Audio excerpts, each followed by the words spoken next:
Welcome to Subramani. I deal a lot with Gujaratis. I also deal with people from some other communities, and I realize that the Gujaratis, especially the more successful ones, punch way below their weight, right? I mean, their standard of living would have nothing to do with their net worth and their ability to earn money. Of course, the younger generation may be a little different, but then I keep wondering what are the advantages of looking poor. When I say poor, I don't mean poor in the poor sense, but somebody with a 100 crore kind of net worth and saying I can work with Ola and Uber, I don't need my own car. And then these are the kind of examples that you see and you wonder that look what's really happening. So what are the advantages and disadvantages of being like this? First, your children just don't understand why you are like that. A friend recently ended up, my mistake perhaps, of saying you should share what you have with your kids. They should know what you're doing. So he found that his father's net worth was about 18 crores. And for his own wedding, he spent a lot of money, right? Typically, the father said, look, it's your money because you're going to just take it in advance. Whatever you spend on your wedding, the balance is also going to be yours. So the father may have had a budget of maybe 80 lakhs or 1 crore for the wedding. They ended up spending 2 crores for the wedding, right? Much more than what my friend would have wanted to spend. But this is a disadvantage. But the advantages are, if you don't mind punching way below your weight, that permanent dissatisfaction of somebody buying something better is not there, right? So you buy a top-end car and then you find that your neighbor or your friend or your classmate or sibling or somebody has bought an even better car.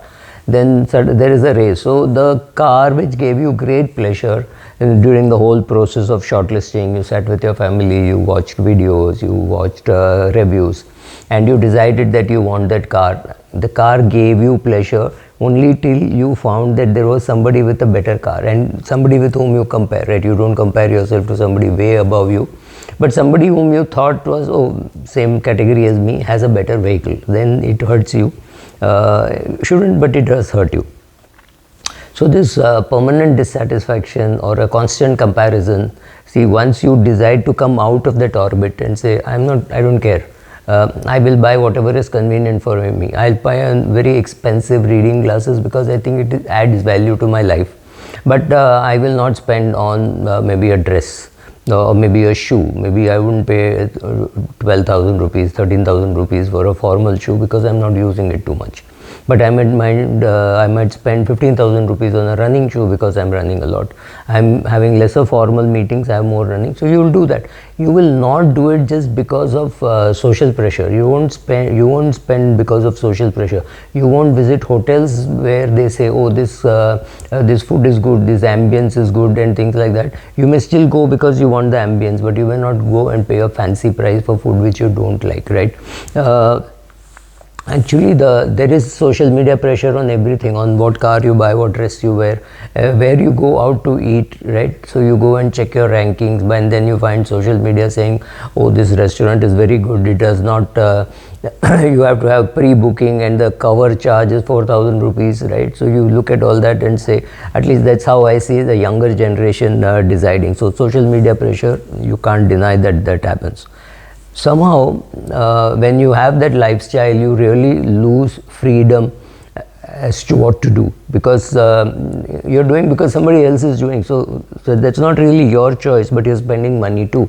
So that is another disadvantage of wanting to look rich when you're not rich. That is even worse of saying, I will borrow, but I'll have my daughter's wedding in Jaipur. How much are you spending? 3 crores. That's even worse than overspending your own money. Spending your own money is fine, but borrowing and spending to live up to the Jonases is one of the worst things you can do.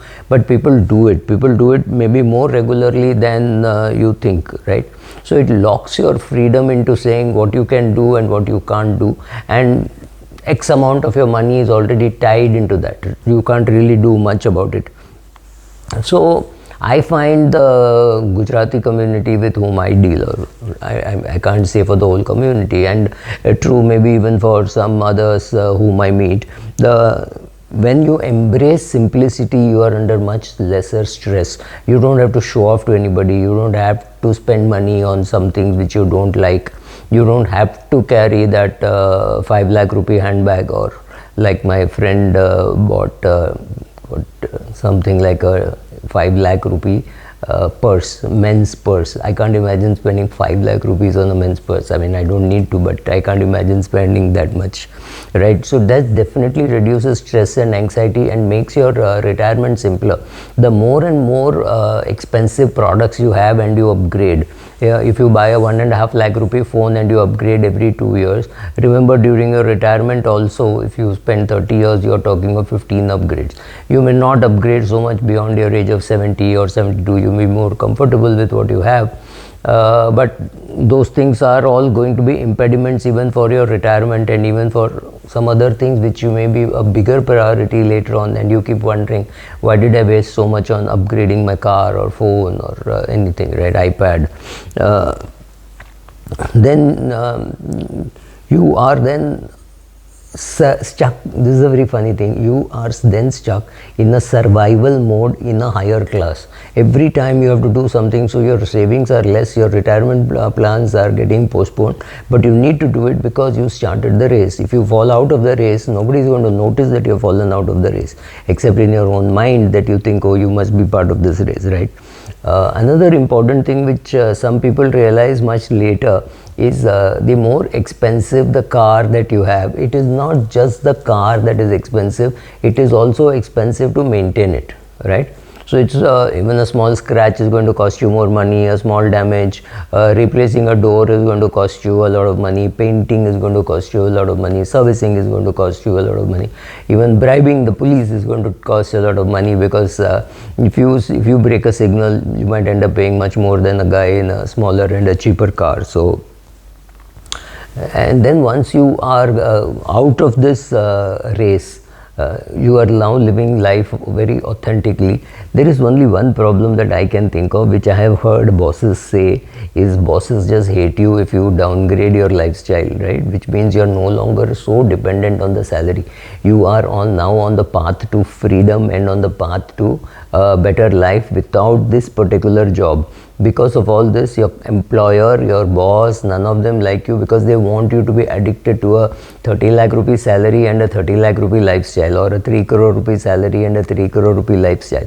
Now, if you are earning 3 crores and you have a 30 lakh rupee lifestyle, or maybe a 20 lakh rupee lifestyle, then what happens is you're building too much cushion every year, and that is not something which your employer can like.